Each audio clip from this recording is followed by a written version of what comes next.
Okay. Loving this. So, the wolf is very much about, well, instinct, but also how your instinct holds hands with your intuition, right? So when we are connected to our instincts, that means that our intuition is working for us, but it's coming from a primal place, a place that we have inherited, from our ancestors, from grounding into the earth, from connecting in with that core of us that is instinctual, primal, right?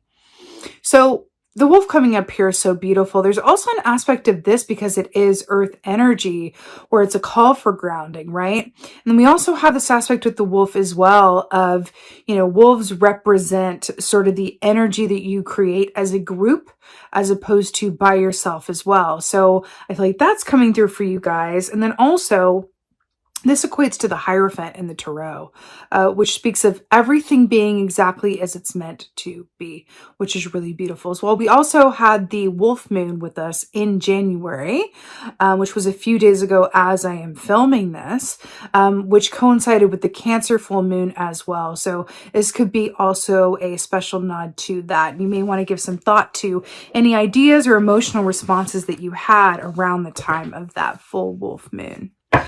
Let's see what's going on, Aries. Let's see what's going on with y'all. Ace of Wands. I can't, but I will. I'm so here for it. So I saw this in your meditation through the form of a snake. And basically, this is about inspiration. So firefly energy, I want to talk about it. So firefly energy is brilliant, but it is fleeting. So it talks about inspiration, but the kind of inspiration that if you don't take action around, it can be gone, right? So it's really about timing and following through any sparks of inspiration that come to you. I really love that it's like this light in the nighttime sky as well. I do feel like some of this inspiration and some of this focus could really either come through, because I'm really getting called back to the intuition through meditation, quiet time, or even dream time, then following through on whatever sources of inspiration come to you around that. Again, I'm telling you, it's inspiration holding hands with your intuition this month. It's going to yield some really big things. It's also Mercury in retrograde, Venus in retrograde. So the energy is different, right? So it's just about how can you work with that, right, within your highest and best means. So I really love seeing that. A nice affirmation around brilliant around your meditation. So beautiful. Hermit energy here. So this is beautiful Virgo energy. The Hermit is all about inner wisdom, inner guidance, seeking your own highest and best counsel, right? Virgo energy is very much about an attention to the detail of things, right? Getting your facts and figures correct. So it's interesting that this is coming up right after I mentioned Mercury in retrograde, which is sort of the antithesis of Virgo energy, honestly, because things get a bit complicated, they get delayed, askew.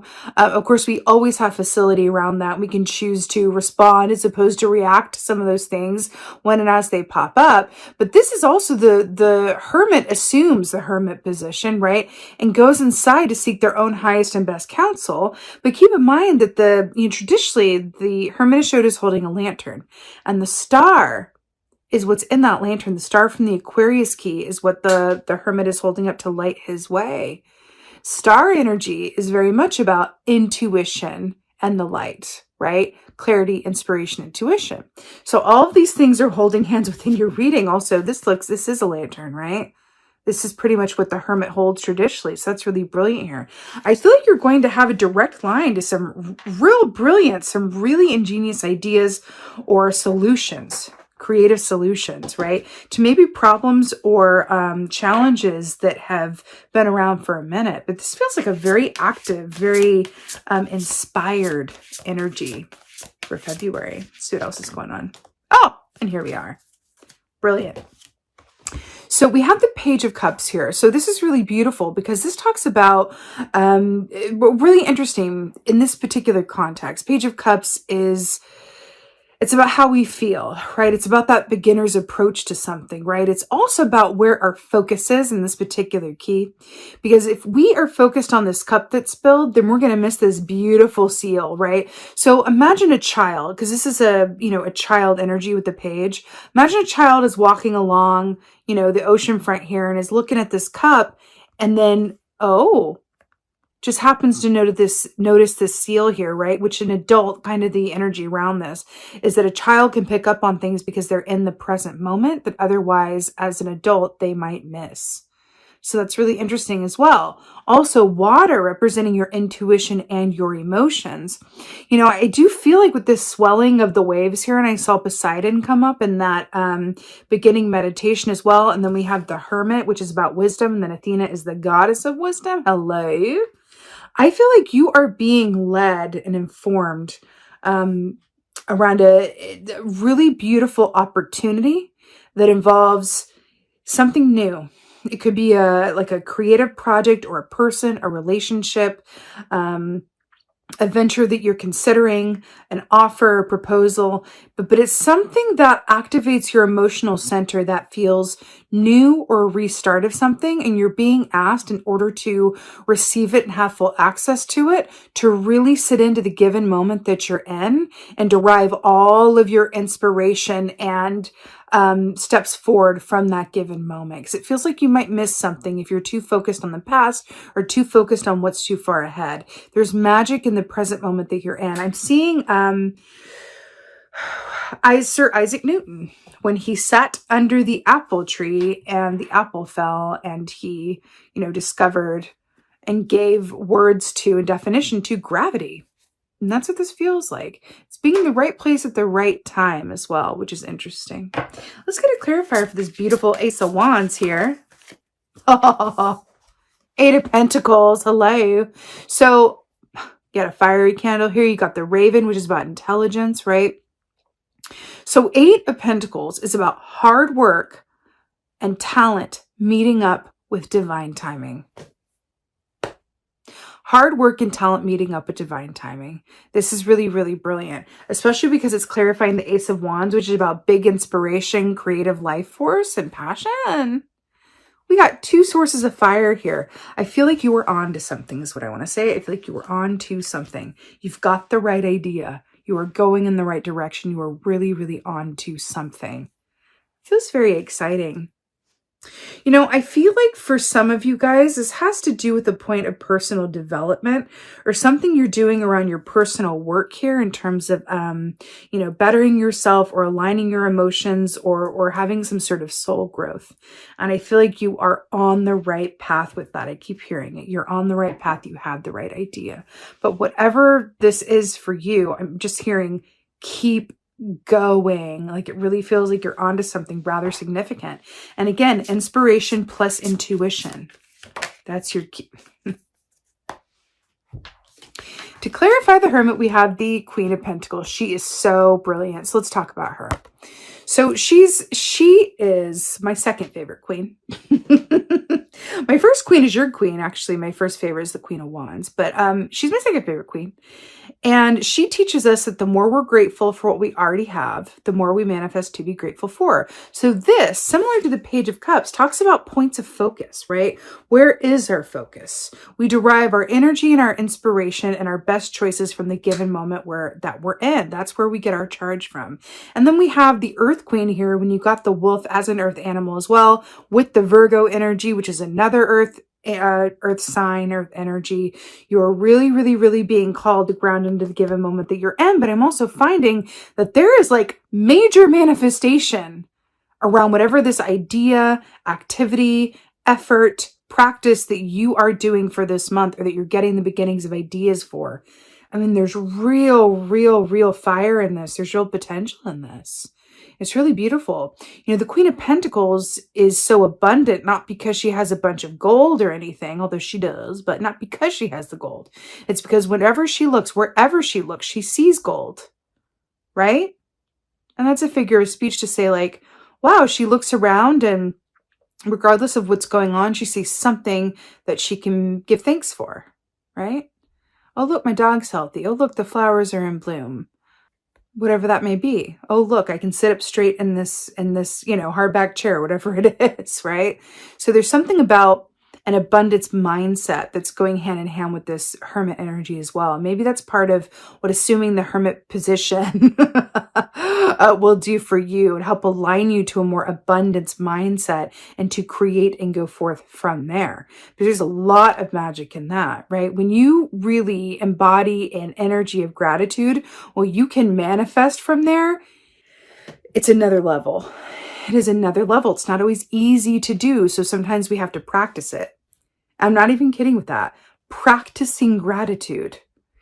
It's very human to focus on what isn't working, to let our fears affect us, and to focus on what isn't going well. If things are going well, then it doesn't really need our time or attention, right? That's handling itself. So I'm going to focus on what isn't going well or what needs my time and attention. But actually we have that a little bit reversed, just like Mercury in retrograde reversed, where if we practice gratitude every day, we get in that mindset every day. What am I grateful for when I wake up, before I go to bed?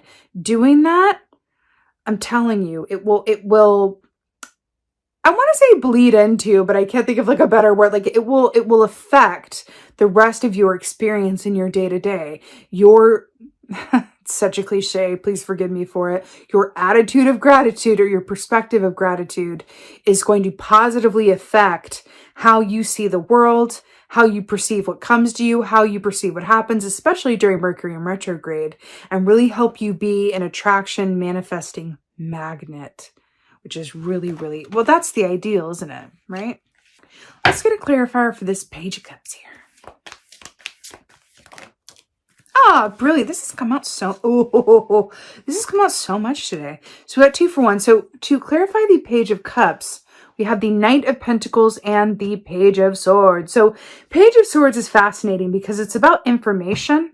It's about awareness. It's about self-observation, but it's also about messages, offers, opportunities, and communication.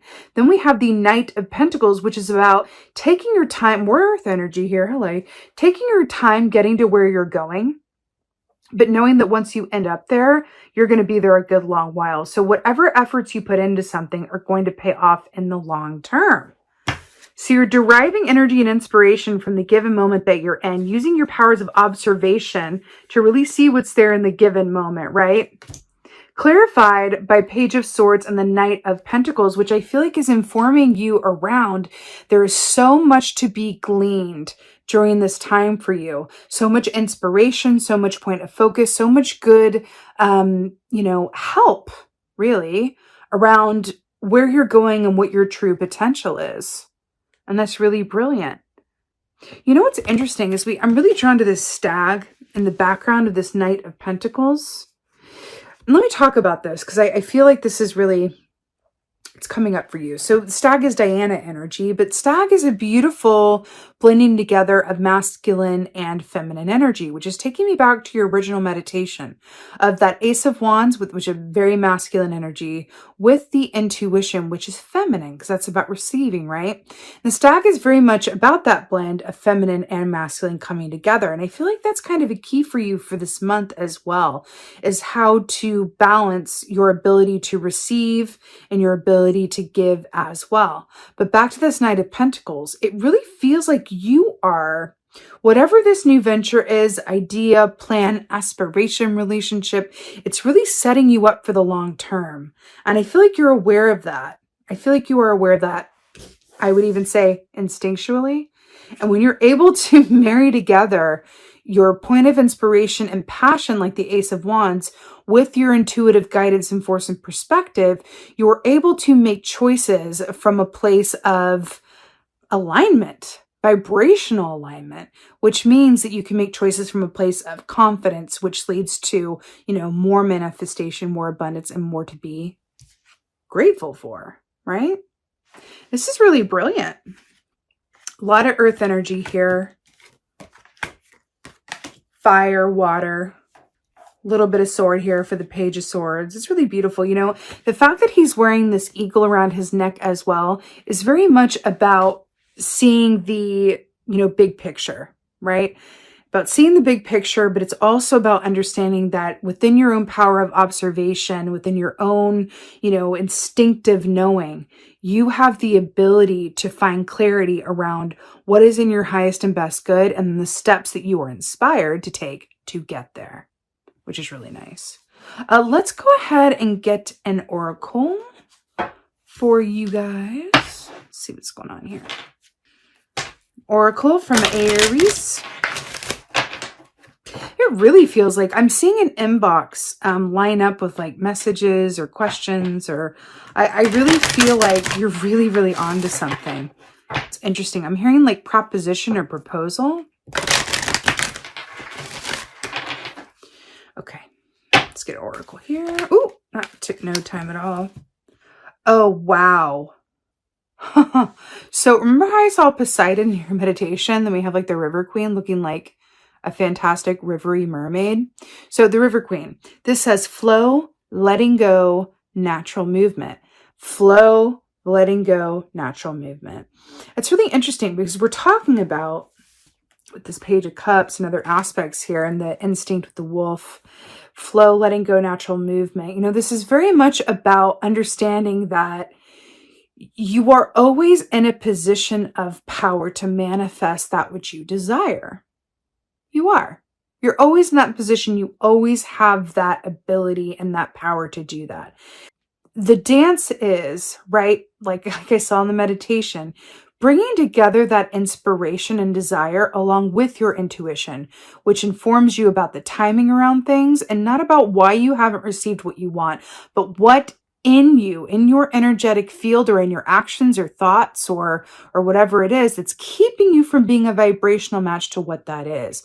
And I feel like that's what this is coming up to say here. It's about being clear on what you desire and then understanding that it's all going to happen within divine timing, right?